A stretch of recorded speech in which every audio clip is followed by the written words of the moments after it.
तर hello hi मंडळी, कसं काय, जय श्रीराम. तर welcome to my new vlog. तर मी आज माझ्या फ्रेंड्सला विचारणार आहे की त्यांचे प्रिपरेशन्स लिव्ह कसे चालू आहेत. आणि तसंही एक्झाम्सला फक्त आता 4 दिवस राहिलेत आणि मी आज कॉलेजला आलेच होते. तर मी सगळ्यांना विचारते की आता कसं चालू आहे त्यांचं प्रिपरेशन लिव्ह. तर मग चला बघूया. आमचे 24 मेपासून आमचे एक्झाम्स आहेत. तर मी माझ्या कॉलेजला आली आहे. तर मग आता बघूया की कोणाकोणाचे काय काय रिव्ह्यूज आहेत त्याच्यावरती, की कोणाकोणाची प्रिपरेशन कशी चालू आहे एक्झामची. तर आपण आता विचारणार सानिका लोणकरला, ही माझी फ्रेंड आहे, ती हॉस्टेल आहे.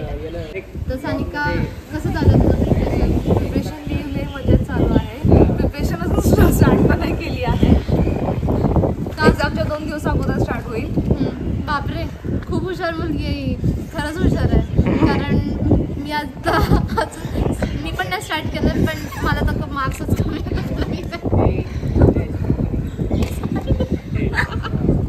मी माझ्या सेकंड फ्रेंडला आता विचारते की तिचं प्रिपरेशन लिव्ह कशी चालू आहे. मग ही खुशी आहे, हॉस्टेलाइट आहे ही, आणि आपण तिला तर विचारूया की तिची PL कशी चालू आहे, म्हणजे अभ्यास करते नाही करते. झोपा काढून चालली आहे सध्या. तर नुसता टाइमपास, आजच टाइमपास चाललेला आहे. आणि रात्री अभ्यास करतात काहीच. रात्री तुम्हाला उठवायलाच 1 वर्ष गेलं आहे रात्रीचं. हे खरी गोष्ट आहे, ही खरी गोष्ट आहे. जेव्हा मी हॉस्टेलला होते ना, या पोरीमुळेच मी फक्त उठायचे. ही पोरगी मला, म्हणजे ही आणि ही एक सॉरी घ्यायचं इथे मी सांगते तुम्हाला, हा पोरगा मला कॉल करायचा, मी कधीच उचलायचं नाही कारण मी झोपेत असायचे. मग ह्या दोघी पोरी माझ्या समोरच्या रूममध्ये राहायचा. तर मग त्या दोघी मला नेहमी आणि रोज उठवायचा, रोज अभ्यासासाठी. कुंडी लावूनच झोपायचं मॅडम. आणि मग बिचारा 2-2 तास कडी वाजवत बसायचं आणि मी उठायचंच नाही. आय एम सॉरी गाईज, आणि थँक्यू सो मच. आम्ही मिस करतो ते खूप उठवणं. त्याच्यामुळे आमची जाग उघडायची थोडी, चालून जावं लागायचं अभ्यास करायला. सो गाईज, हा जा फ्रेंड आहे हॉस्टेलचा. तर मग त्याचं नाव आहे राघव. तर तो लोकलाईट पण आहे, सेम पुण्याचा सदाशिव पेठमध्ये राहतो. येऊन जाऊन कसं जेवण ज्याला भेटायचं. बापरे, बाईक आहे, किधर भी नाही आहे. उडावरनं आठवलं, ह्याची प्लेसमेंट झाली एरोथ्रॉन एरोस्पेसमध्ये. So now he is doing internship आणि नंतर त्याला पॅकेज आहे. Wow, that's great. मतलब एग्जाम्स और कॉलेज होने के पहले जॉब लग गई. That's right. सो मी त्याला आता विचारणार आहे की त्याची प्रिपरेशन लिव्ह कशी चालू आहे आणि तो काय काय करतो दिवसभर. सो माझी प्रिपरेशन लिव्ह आजपासून चालू झाली आणि आजच मी सगळी पुस्तकं काढली, ज्याची धूळ साफ केली. प्रचंड धूळ होती, ज्याने मला ॲलर्जी झाली, म्हणून मी 2 तास परत झोपलो. आणि मग मी पुस्तक उघडलं आणि मला आनंद झाला, कारण मी एक्सपेक्ट केलं होतं पुस्तकाची थिकनेस एवढी तरी असेल, बट ते 4 पुस्तकं. My god, because it is SPPU guys. आणि सो ओव्हरऑल नंतर मला कळलं की कमी अभ्यास आहे, त्याच्यामुळे मी परत पुढचे 2 तासही झोपलो. आणि मग आता जेवण झालं, मी आता अभ्यासाला बसेन. पण जेवण झालंय गाईज, परत झोपू शकतो. ओ माय गॉड, बघू आता कसं काय होतंय. But I am really hoping to see my pointer this semester. How much? I am hoping to see. Oh my god, he is only hoping. Like किती येतोय बघू, किती येतोय की नाही. 9 पॉइंटर आहे. So now I am asking Sanika की how much you are hoping की तुझा पॉइंटर किती यायला पाहिजे आणि किती एक्सपेक्टेशन्स आहेत तुझे. तसं सध्या पॉइंटर दिसला साईटवर तेवढंच काफी आहे. पण ही सर्वात हुशार मुलगी आहे, तिला इलेक्ट्रॉनिक्समधलं खूप सुंदर आणि छान जमतं. तर मग ती खूप हुशार.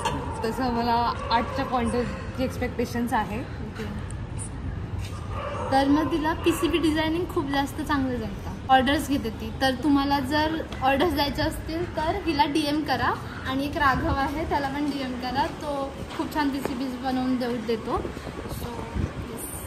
तर मग मी विचारते खुशीला आता की कॉलेजला फक्त 15-20 दिवस राहिलेत, तर तिला कसं वाटतं? हा प्रश्न नको प्लीज एक नाही, एक नाही, हा एक प्रश्न नाही. आता मी प्रश्न विचारला यार खुशी. एक राघव एक इमोशन किंवा एक काहीतरी लाईन, एक लाईन. कारण तिला नाही सोडायचंय कॉलेज. She is speechless. मलाच रडायला येतं. बाय द वे मी इंट्रोडक्शनच नाही दिलं. हे माझे हॉस्टेलर्स फ्रेंड आहेत. She is also hosteller. He is also hosteller cum हे लोकलाईट. बिकॉज त्याचं घर पुण्यातच आहे तरी तो हॉस्टेलर. आमचे भाऊ नादी लागू नये अन्यथा शाब्दिक मारण्यात येईल.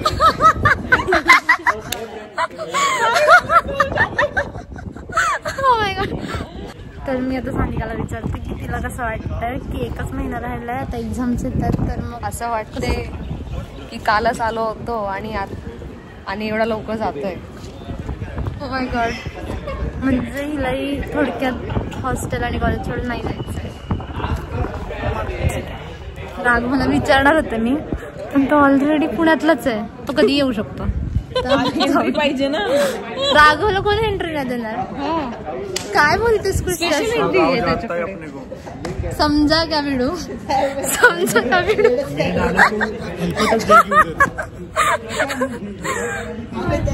मग एक्झामचा अभ्यास झाला का? सुरू पण नाही केलं. हे असे रिव्ह्यूज असतात. काय म्हटलं? चुकीचा प्रश्न विचारायचे नाही. गाईज ह्यांनी अभ्यास सुरू केलाय आणि हे असं. अच्छा खुशी बोलते की जरा स्टाईल मार. ठीक आहे, थँक्यू खुशी. बघू काय खुशी केस का. तर गाईज मी तुम्हाला आता विचारते की तुमची प्रिपरेशन लीव कशी चालू आहे आणि तुमचे पण एक्झाम्स कधी आहेत मला कमेंट सेक्शनमध्ये नक्की सांगा. आणि तुमची पण प्रिपरेशन लीव कशी चालू आहे तर मला कमेंट सेक्शनमध्ये नक्की शेअर करा की तुमचं पण काय काय चालू आहे. आणि आता मी ब्लॉग एंड करते. तर शेअर, कमेंट, सबस्क्राईब करायला अजिबात विसरू नका. आणि येस आपण भेटूया नेक्स्ट ब्लॉगमध्ये. So thank you so much guys. जय श्रीराम.